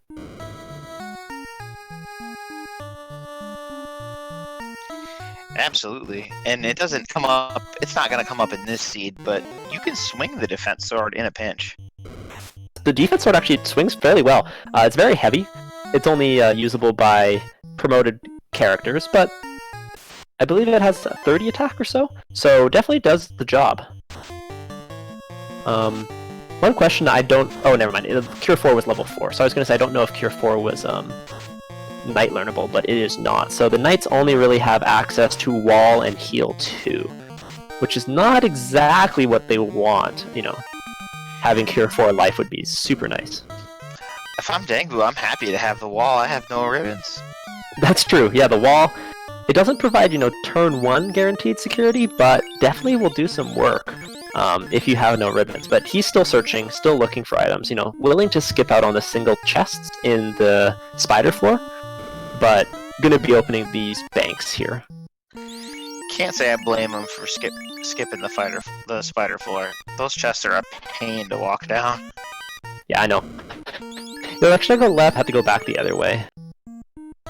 Okay, getting a second Opal shield, something that usually is in the strats, and really nice.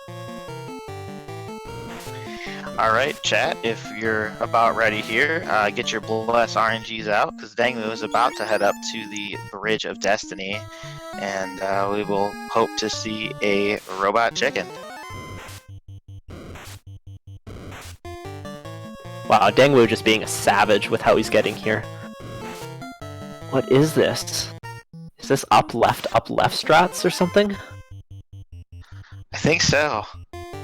I'm a big fan of just the run up, 2.5 and run over until I find it.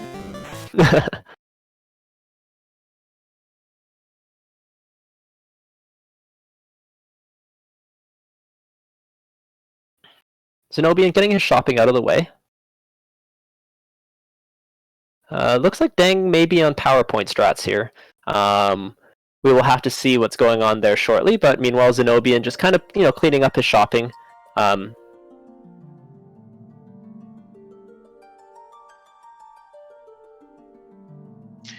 just doing some shopping, picking up the spells for his knights and ninjas, and gonna probably go find his Oxtail and things like that.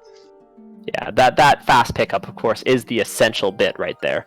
Because without fast, that fast gonna just make Topher immeasurably easier. Now, fast being on the ninja is better than being on a black mage because he will have a little bit more HP, but those ninjas tend to be a little bit squishy. Now, neither player Dan their thief, for this race if you're just tuning in, so the Thief does have pretty good levels.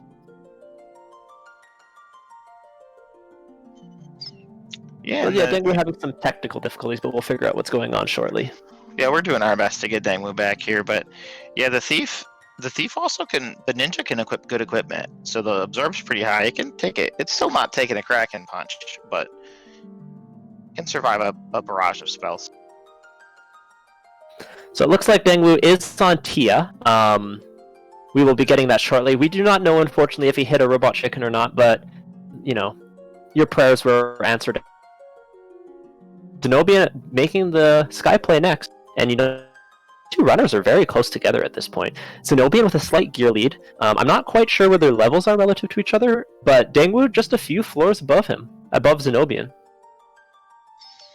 Yeah, this is really exciting. This is shaping up to be a little bit of a foot race. Yeah, the big question right now, I think, actually, is that Zen0bian hasn't found his audio, and that means that he could still be opening all the boxes looking for, which would be an advantage for Dengwoo. Oh, that's right. He didn't go turn in that adamant yet. Yeah, because it was even less like ideal for him because he had already turned in the TNT. So doing Sky before checking that incentive location may turn out to bite him a little bit if he opens all the boxes here.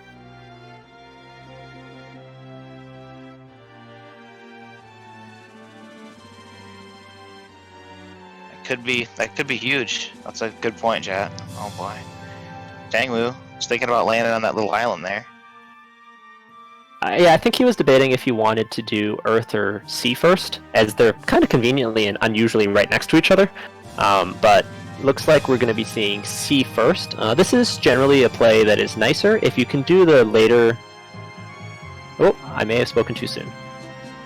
Oh yeah, no, it's just too slow to go to the beautiful, beautiful inn here, but like, you know, all those extra steps, we don't need that. We'll stay in the house outside. But yeah, doing the later game dungeons first will lead to you getting a few extra levels, and getting those levels earlier always better than levels later. And if C is safe, doing it before doing Earth will just make Earth just a little bit faster. Gershark's wasting our time with heal. Yeah, Dengwoo not 100% comfortable, unless these are unrunnable, not 100% comfortable with his levels. Yeah, but I mean, this is a really nice EXP fight, so not a bad thing to be taking, especially with all these key items already in hand. You're getting that huge boost at this point. We're probably going to see Dengwoo go mode this, I would imagine. I expect greed chests for sure. He still has no ribbons, but I don't know how many more boxes. Maybe Sharknado, Yeah. and that's it. Yeah, I think Sharknado, maybe bottom right room, but for Dengwoo's sake, we're hoping that there's a ribbon and just like a free chest, like right here, and right here. Hey! Commentator's blessing tonight? Yeah, I've been nice to the runners so far. That ribbon is exactly what Dengwoo was looking for. Yes, a white shirt would be great, but you know, in terms of the checklist that you want for Topher, not having temper really the only scary thing, but he can get that if he really wants. But ribbon defense, you're in pretty good shape, especially with the dragon armor already. Ribbon for your life caster through most of Topher, and then put it onto your primary damage dealer for chaos is a nice place to be. Yeah, a high absorb chaos is the scariest thing for Dengwoo, because remember, he doesn't have the power gauntlet. Yes, exactly. That is the number one thing. But even with a high absorb chaos, you have two very good crit weapons in the Masa and the Katana, and absorb does not work on the bonus damage that a critical strike does. So even with, you know, max absorb, you can still get through with crits. And with fast, he's going to be swinging lots. With the levels he has, he's going to be getting even more swings.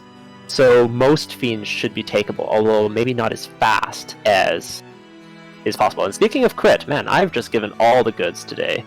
There's the Vorpal. So yeah, he has all the crit he could want for Chaos. He has no temper access, though, so I don't know how useful that Vorpal is going to be. In a pinch against Chaos, I think you still swing the Vorpal over the X-Cal against Chaos. Just for the extra crit chance. But yeah, it's not going to do a ton of damage. But the crits will still get through, and just the base fighter damage, will do a decent job, especially with being level 24 or so. I mean, it's definitely worth stopping to pick up for sure. Yeah, I think Dengwoo taking these extra fights is kind of just saying to me that he knows that he doesn't have temper or temper or the power bonk available to him, so he wants to make sure he just has the base damage to get through Temple of Fiends Revisited relatively quickly. Gregory Puff, Bono loose. Not exactly sure what that's asking, but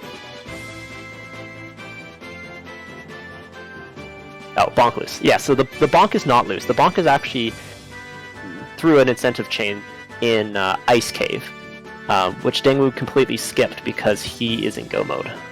Zen0bian did get it though, because he checked both Marsh and Ice, which Dengwoo skipped.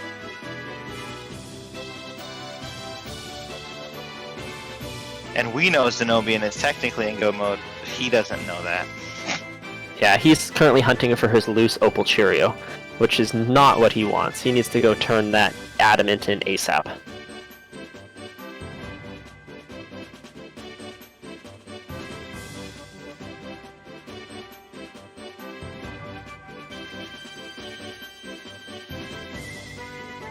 So, yeah, Dengwoo playing fairly safe against Kraken 2, or Kraken 1, but Kraken 1 not really doing much. He's hitting for 700. Kraken's going to be down very shortly here. He took a shot for 800 though. It's pretty good. Yeah, so Kraken above his vanilla HP. But goes down without much of a fight. And with that, Dengwoo has 3 orbs lit. All he has left is to go kill the speed bump that is called Lich.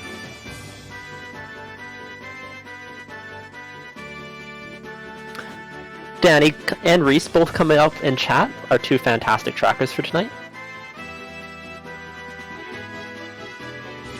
And Dengwoo is an Earth while Zen0bian continues to clear out Sky Palace.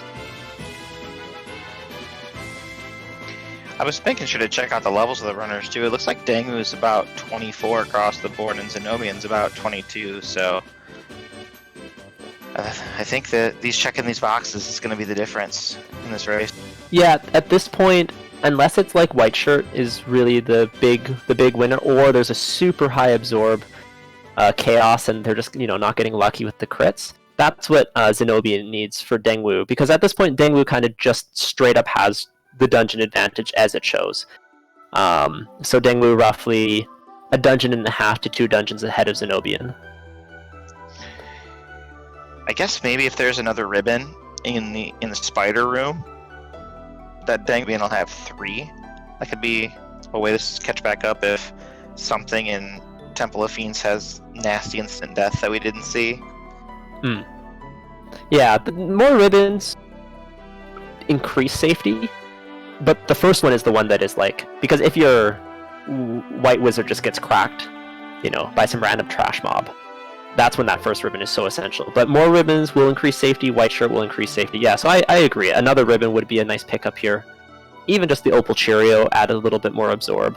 But I don't think there's really anything that Zen0bian can find that he hasn't already found that's going to lead to a large advantage over Dengwoo in terms of his survivability through a tough Topher. The Power Bonk and the White Shirt are kind of the 2 trump items he has in his back pocket. Dengwoo opening a couple of boxes in Earth. Check that trap box, and you might even open this box after this. What is this? Someone who cast Toxic, evidently. We knew the vampires had that, but the vampire gets to make a little bit more of an appearance than normal. You're a mid boss though when you show up in big packs in the 4th dungeon of the game.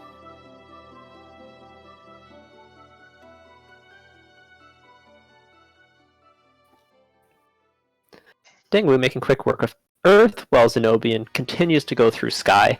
Zen0bian still does have a little bit of time left on Sky, though, because he's probably going to be doing a full check of this floor as well.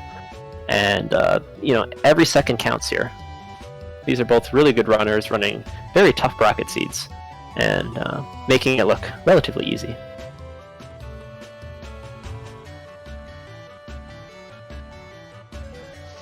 I think there is something good on this floor, isn't there? Wasn't there the dragon armor here or something like that? Yeah, there's a dragon armor. Come up completely. Yeah, the Dragon Armor, definitely a nice pickup. But he'll almost certainly get a second ribbon. So the Dragon Armor's relative importance goes down just a little bit for him, but still, always nice to have that huge evade bonus, plus all those resistances. Once again, even just like if you don't have the ribbon on the knight to begin with, just getting resistance to all 3 elements really saves you from having to heal more with heal pots from, like, you know, random fire 2s and blazes and infernos and things like that.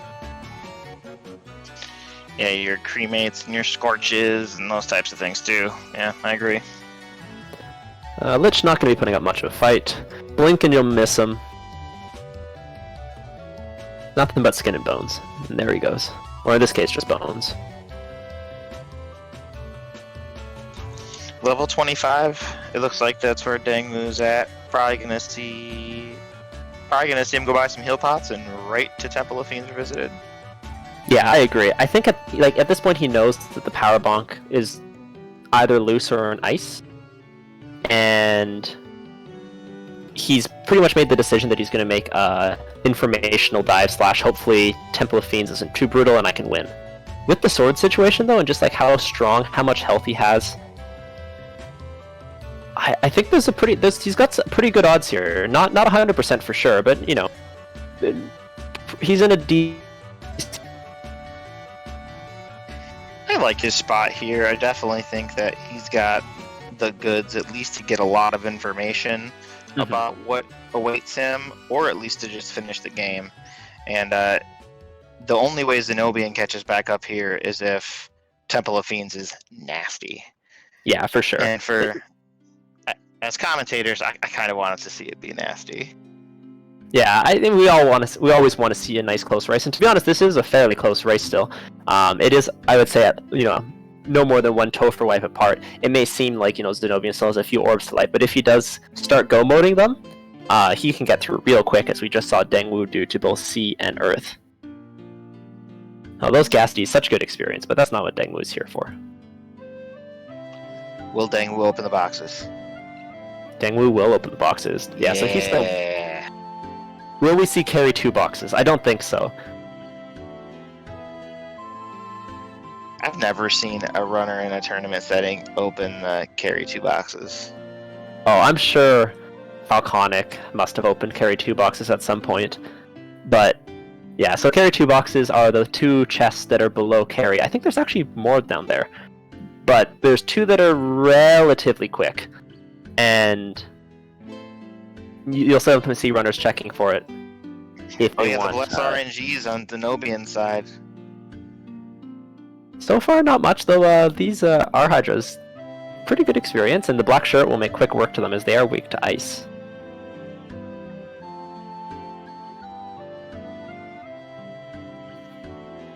Dengwoo holding up that gold Cheerio.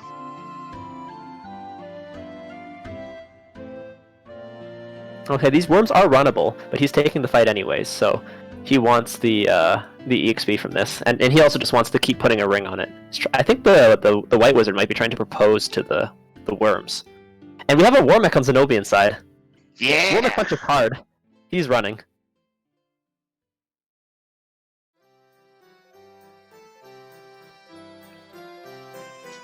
Not fighting Warmech. I mean, Zen0bian is 25 or so across the board, so feeling pretty good about his experience. And this 6 Gurmedusa pack is not the worst thing to be finding as an unrunnable in Temple of Fiends Revisited. Although, free sweepers, not... He does have the Mage Stick, I believe? Or his ninja can just cast Fire 3, which will make quick work with them. Haven't we seen those Gurmedusas roll something nasty and be particularly gross before, like Thunder or something? Oh, I'm sure it's happened. Or Death Touch is also really nasty. Or even just like the dreaded Transfer Evolution or Sleep or various things like that. Most of the time though you have ribbons, so that's not so bad.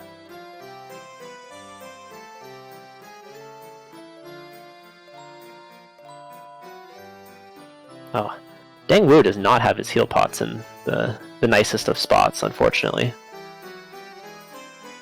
It looks like he has no cabins or tents or houses left. Yeah, it might have been worth picking up a cabin and to slide that heal pot over, but when you're buying them, but Yeah, Dengwoo plenty fast on the menuing regardless. Zen0bian taking down Tia, and this Tia will not be long for this world with the levels and the swords that he is swinging.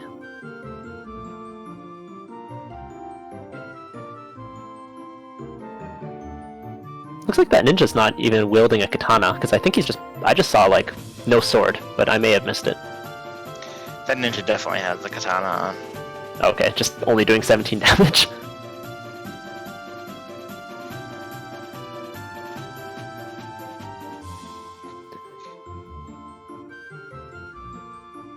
Zen0bian makes it out of Sky. Let's go see if he turns in that that adamant now. Yeah, here we go. Good. This is what Zen0bian needed to do right here. Turn this adamant in to get this oxale. Yeah, so now he knows there's no loose left, and he's opened a bunch of chests in Sky, and he knows it, so hopefully he just turns on the afterburners and gets going now. Yeah, pedal to the metal for Zen0bian for sure. Dengwoo taking on Carry 2. Looks like it's just a lot of fights. Saving those fast charges for later. Something of note is that slow can hit your fighters even after they're fasted, or their knights, so that's probably why he wants to make sure he conserves all 4 charges of fast. And the Carry 2 just goes down in a blink. Paper Carry 2. Dengwoo onto the seafloor. While Zen0bian goes and clears out Earth, so Zen0bian still does have 2 dungeons remaining, so it may not even be a Topher wipe is enough at this point for him to catch up, but it will be close. It depends on how many more fiends Dengwoo takes out if there is a wipe. Once again, using that bottom of the room trick to save a few encounter steps here. Every encounter counts. If Zen0bian's gonna catch back up, we need Kraken to back row this White Wizard. Yeah, I agree. I think that's exactly what is on the docket. Is like even a nuke, also a max roll nuke could get it, as the max roll of nuke is 400, and this White Wizard has just under 400 HP.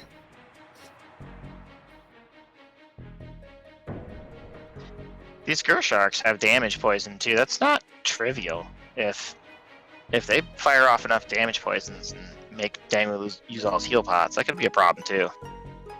Yeah, Dengwoo down to just under 60, so still pretty good situation heal pot wise. Also has a couple cure charges on his knights as well as his White Wizard. But we will have to see what Kraken has. Keeping his high absorb characters up front.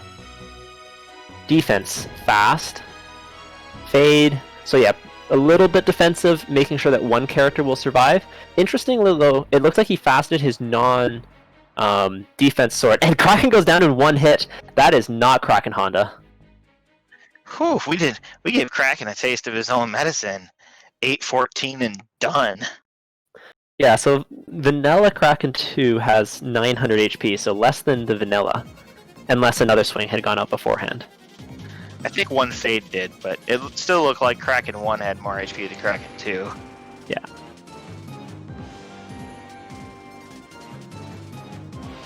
Interesting, but I think he fasted the ninja, which might have been a misclick. But he only has 2 charges left, yeah, so he's deciding to save it. So he's gonna just, go all in, Saber the ninja, which is the same thing the Power Bonk casts. Oh, Tia comes out with Crack! Okay, gets one of the knights, but the ribbon doing its job, keeping the White Wizard alive, as well as pretty high MDF from these high-level knights and ninjas. Tia missing. It's a good side, and Tia 2 goes down. Nothing left but the big bad himself. Chaos stands between Dang and his first victory of the bracket stage. Game 1 of 3 still. So Zen0bian, even if this Chaos goes down, Zen0bian will still not be out yet. And maybe a draft adjustment or other things in the next set. But really, Zen0bian, the tail so far, just clearing out a few extra dungeons. Ooh, good thing this Toxic is Death Element and we have Pro Rings, otherwise this pack would be gross. Oh, we get an unrunnable Iron Gall.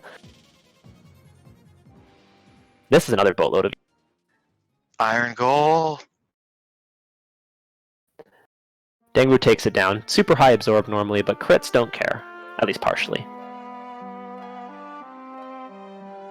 So Dengwoo, I expect to see a ribbon switch over. But other than that, looking like he's in pretty good shape.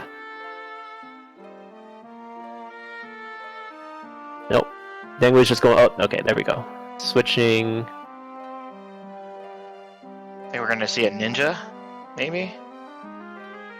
Yeah, it looks like he's going to all in on his ninja. So the ninja actually will do a boatload of damage, but is susceptible to like a nuke. An actual nuke is going to take out that defense using ninja. I think the primary motivation here is because the ninja has saber. That's why Deng is making this play, which is really smart because that removes the risk of a super high absorb chaos. Chaos starting out with nuclear though. Pretty low rolls except for the white wizard. Let's see what his second turn is. Lit 2, not really going to do too much here. Knight's on heal duty. Not something you see often. The white wizard getting to use that heal though. Dengwoo knowing that if he stays around long enough, he has a fasted saberable ninja that will get the job done. Chaos not that tanky though. 4 hits, 135. That's not what Dengwoo wants to see, though.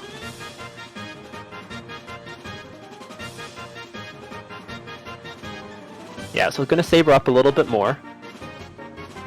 Chaos punches reasonably hard. That would have taken out anyone except for... Definitely would have taken out the ninja if he didn't have the extra absorb up, as that's a pretty big hit through that very high absorb knight. But Fog 2's coming up, making this even safer. I think at this point it's nuke or bust for Zen0bian.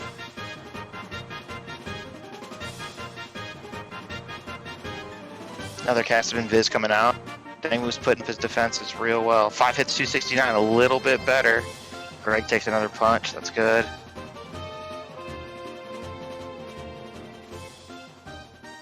White Mage Knights.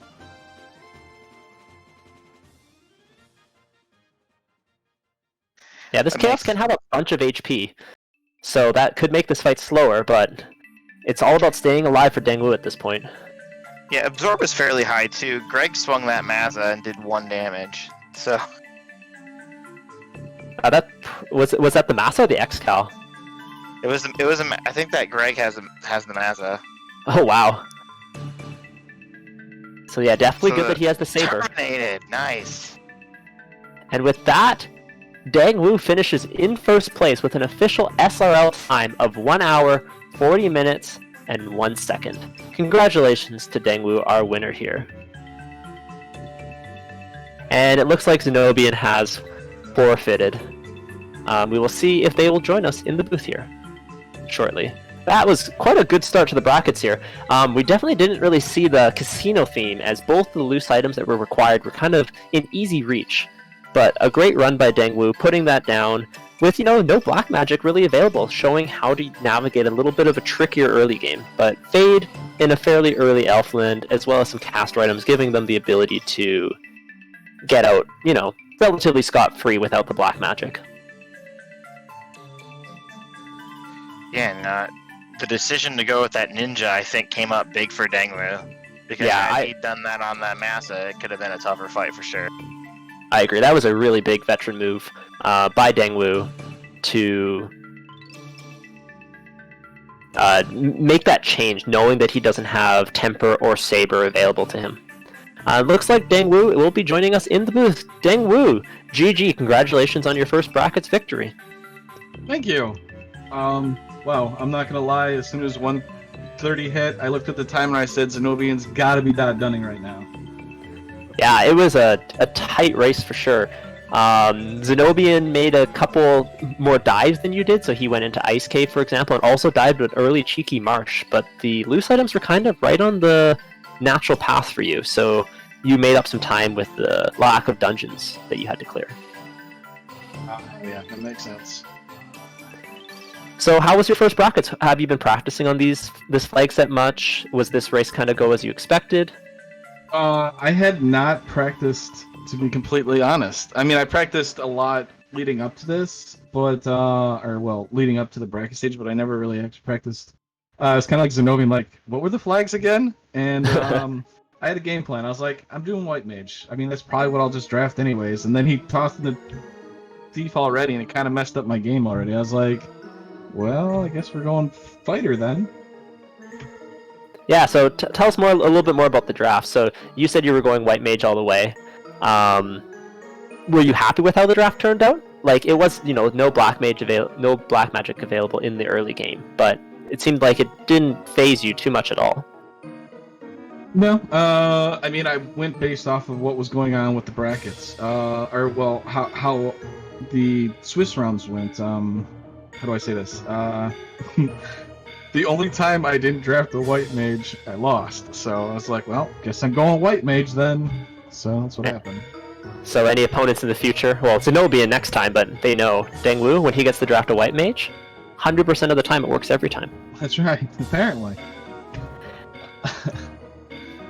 I mean, it was rough because I did a lot of double and triple dips of towns because I wanted spells because I knew it was going to be rough, and I knew I was kind of in go mode there, or well, I was pretty close to it, and then I think I miscounted my loose, but it ended up working out where I didn't have to go into Ice Cave, and then on top of that, I didn't know where exit was because apparently I completely missed it, so that was interesting. It's probably level 8 in Gaia.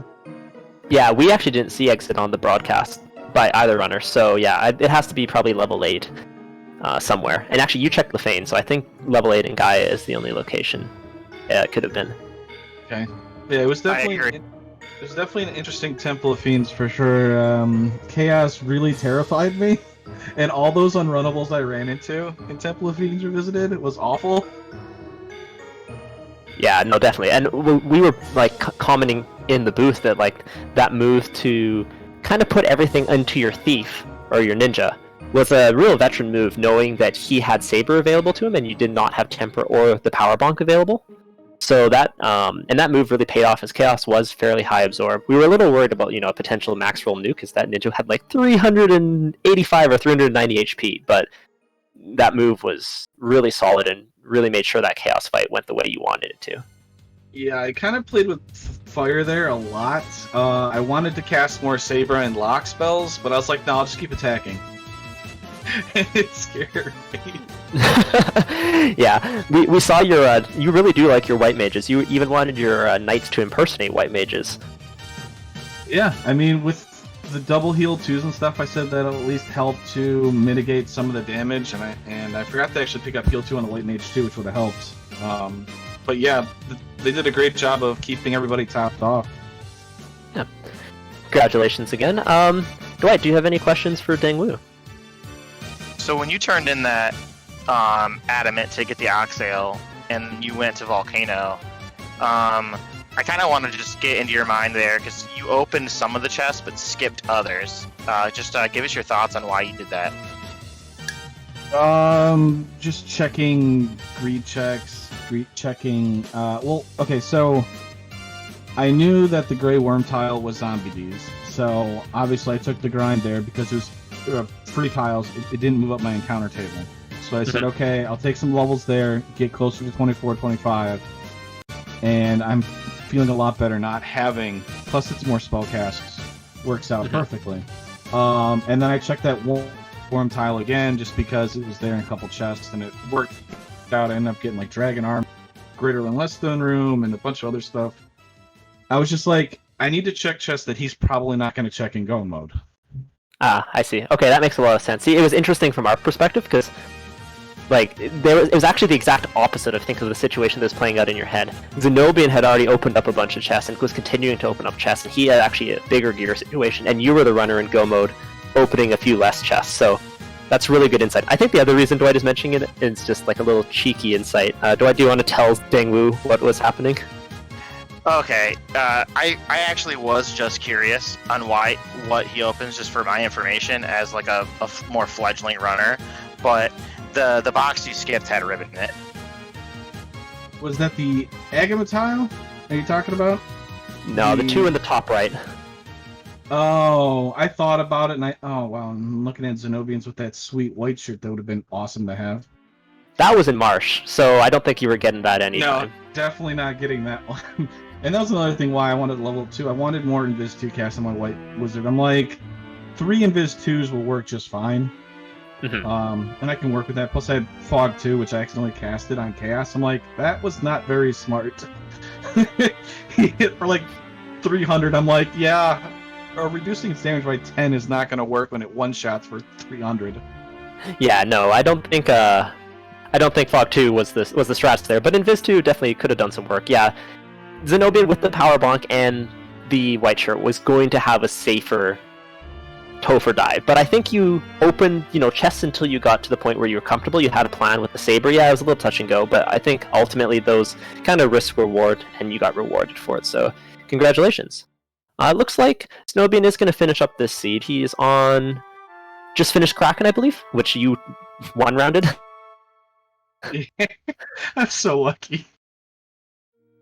Your fighter hit for like 840 or something. Yeah, I got perfect turn order. I got a fasted knight that basically one-shot. It was great. But yeah, not Topher didn't really have too much other than just that kind of tanky chaos. Back rows the white wizard on Zen0bian's side. Oh no. I think Zen0bian. Oh my goodness, and Croc gets through. Okay, he's down to man mode fighter who doesn't have defense. Let's go. Yeah, that crack was terrifying when it landed too. I was like, oh no. I'm really glad I moved the ribbon, or I walled off my knight. Zen0bian has. Ninja. Did Zen0bian have 2 ribbons? Yes, Zen0bian has 2 ribbons. Oh right, the white wizard got back road, not cracked, and then the 2 non-ribbon carriers got cracked. Ugh.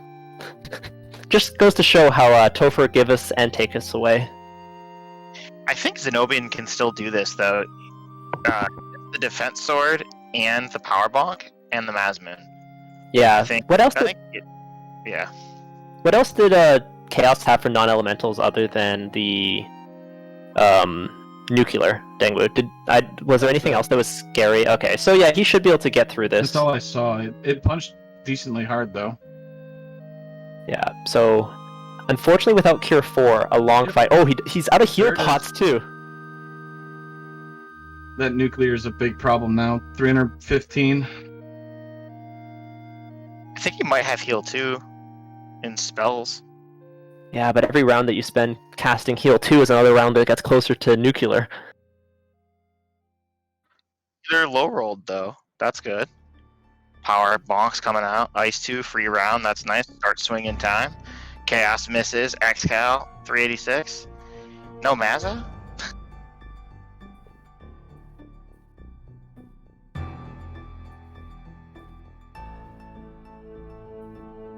Xeno loves Xcal. It's doing work. I can't argue with it. This is. Oh, I thought he had him in a crit loop, maybe. Okay, Chaos throwing out a bunch of nothing. Zen0bian. GG's to Zen0bian, finishing up that seed in about, we'll say 2 hours or so.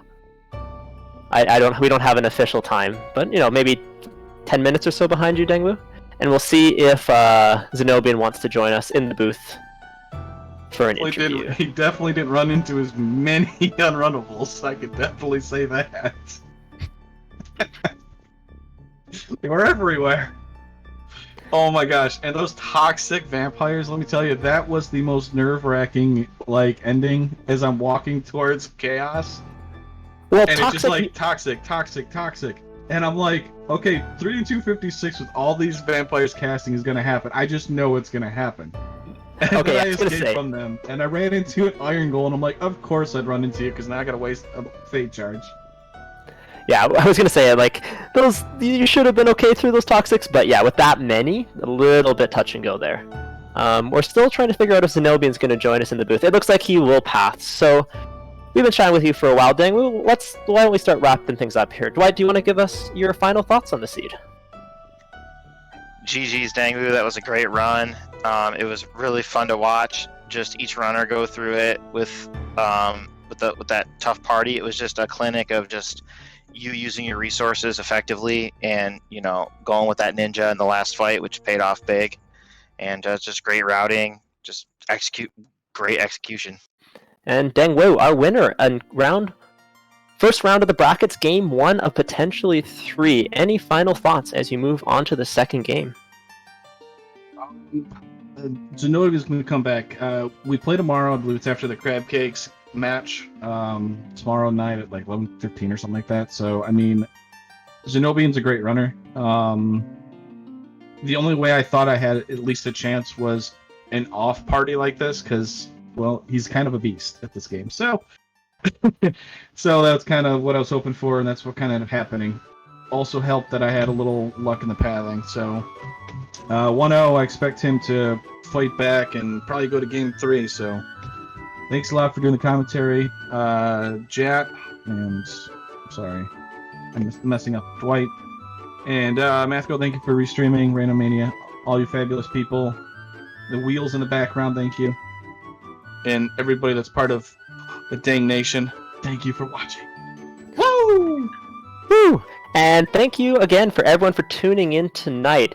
You can come back again tomorrow for some more fantastic bracket actions, as we are going to be seeing 2 games tomorrow, both between Dengwoo and Zen0bian, Game 2, and Elastoids and Crab Cakes at 8 p.m. Eastern Standard Time. The Dengwoo-Zen0bian match is going to be at 11:15. So tune in again tomorrow. We hope to see you then, and have a fantastic night.